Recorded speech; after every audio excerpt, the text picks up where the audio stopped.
Matthew 9, verse 9. Going to rant here first. The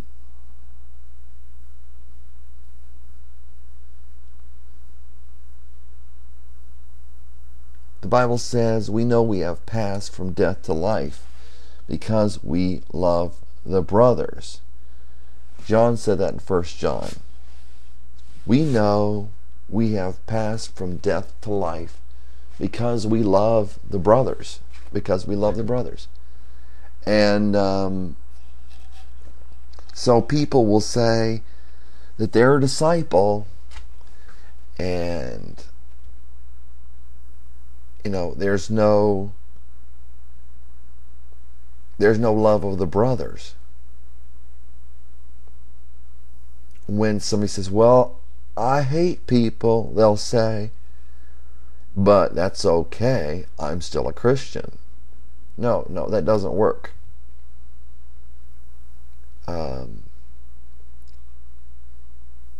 We've passed from death to life because we love the brothers. We have to do something. That was John's quote there. So, mathetes. Mathetes. You have to have a discipleship not of the world, but a discipleship of Christ. Mathetes. As Jesus went on from there, he saw a man called Matthew sitting in the tax collector's booth. And he said to him, "Follow me." And he got up and followed him. And it happened that as Jesus was reclining in the house, behold, many tax collectors and sinners came and were dining with Jesus and his disciples. When the Pharisees saw this, they said to his disciples, "Why is your teacher eating with the tax collectors and sinners?" But when Jesus heard, he said, "Not those who are healthy who need a physician, but those who are sick. But go learn what this means. I desire compassion," or mercy, "and not sacrifice. For I did not come to call the righteous, but sinners." So, another place in the Bible it says that the Pharisees loved money, and they scoffed at Jesus when he talked about being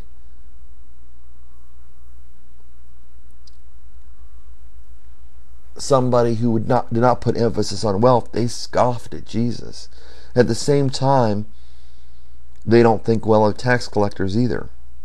So, these are religious snobs.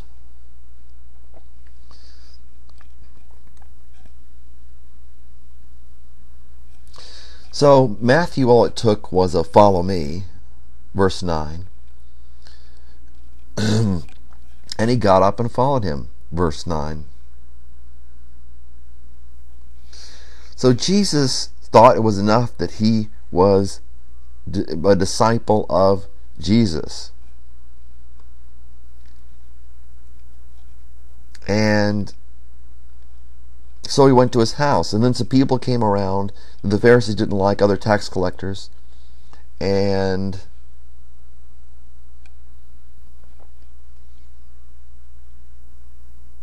the tax collectors were associated with Matthew, and Matthew was associated with Jesus, and the Pharisees wanted to divide themselves. I'm sorry, but when you see Baptist and rich and poor and Catholic and middle class versus upper middle class or lower middle class, when you see these divisions, that was what the Pharisees were doing. Oh, I'm sorry, you're a Lutheran, we're Pentecostal. or whatever. We're a Christian church, we're Church of Christ, we're ecumenical, and you can't, you're just narrow-minded, or you're liberal, or you're conservative, and you don't belong with us, they would say. That's what the Pharisees did. Rather than just associating with everybody, the same thing. If you see somebody and they're reaching out, is a Christian, bullshit term, but when you see somebody and their friends, they're eating, not just quote unquote ministering, but they're associating. They're glad to be in the company and eat with, even at their own house. These people that the Pharisees didn't like. It says, why is your teacher eating with the tax collectors and sinners? He said, I'm here to heal them.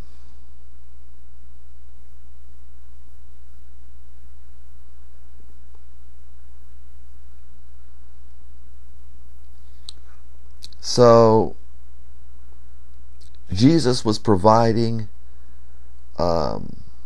something better than money. He was providing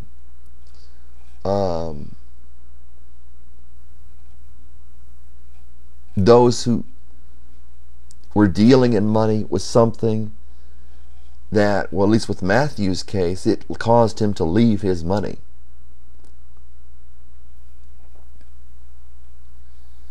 That for Matthew, it's just the way Jesus was, it was just no longer Matthew's foundation to be stuck on money, because he had this great teacher and he said, this is more valuable, and the Pharisees didn't like that.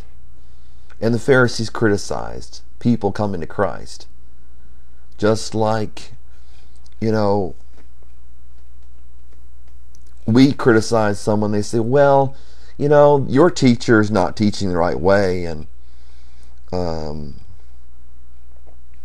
we know whom he's associating with, and you shouldn't go to this church. Now, if you hear pastors harangue about it, what if the I had one preacher that I knew that whose church I went to, and his name was Derek. And Derek made a big show about what if the preacher goes down to the Bluebird Lounge or whatever it's called, and he said, oh yeah, there'd be an elders meeting after that, because I went to a church that had elders, and the idea was Jesus would even go to his house.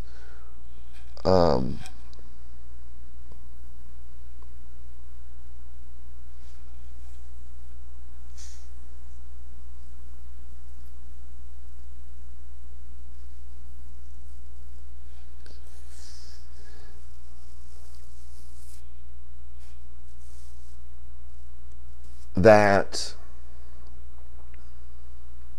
he would consider him a friend. Not that Jesus said, oh, come to our house of worship, or we're going to go down there, to minister, we're not going to drink or anything, or we're not going to give people, we're going to make sure everything looks on the up and up, going to come in with a business suit or something. Preachers will make a big deal out of saying they follow Jesus. But Matthew, for this very unpopular preacher called Jesus, he was popular because he could heal. He was a fascination. But as far as discipleship of Jesus, that was not a consideration for respectable Jews at that time. And no one knew that preaches of morality. Jesus wasn't just a nouveau thing. He was somebody who was preaching things about following God, and they said, well, that's for the establishment. He wasn't taking over the art world with something Art Nouveau or something like that. He wasn't some nut job yelling at a university.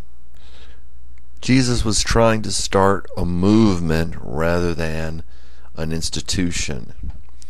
And, although a lot of people find problems with this, I believe the institutional church that we have today is wrong by very nature of the type of thing it has turned into. With Jesus, it was a relationship. With Jesus, it was non-judgmental. And with us, and loving and non-condemning. And with us, it ends up being the exact opposite. That it is more a club, as Jesus was criticized by the Pharisees for not being in the right rabbi club.